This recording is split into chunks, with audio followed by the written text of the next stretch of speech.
One TV News Break.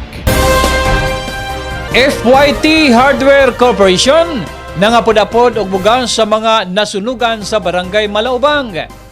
Human mihatod og assorted goods ang GG Mall Corporation niadtong miaging simana sa mga nasunugan sa Barangay Malaubang.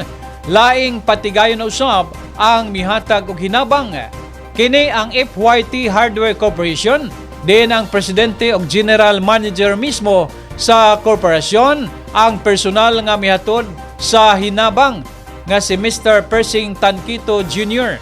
Ang 23 ka pamilya nga biktima sa sunog niadtong Nobyembre 9 sa Purok 3 Malaubang, tagsa-tagsa nga nakadawat og tag 5 kilos nga bugas sumay.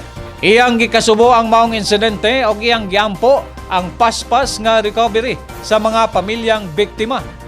Ang gamayng tabang nga iyang gihatod gipasalamatan sa mga hingtungdan og mga opisyal sa Barangay Malaubang nga gipanguluhan ni Barangay Kapitan Chris Maghanoy og mga barangay opisyal.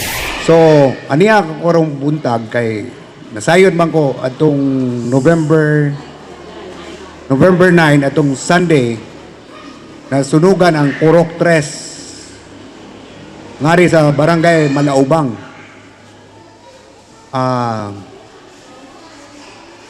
Nakabati din ko og kaluoy kay taasan po ko panahon nga naghatag-hatag tag mga hinabang ba.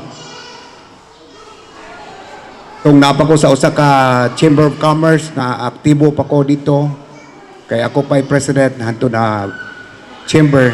Apan karon usa na lang man ako ka ordinary nga member. So kining akong lakang akong gibuhat karon kay isip tabang ni sa FYT Hardware Corporation lang.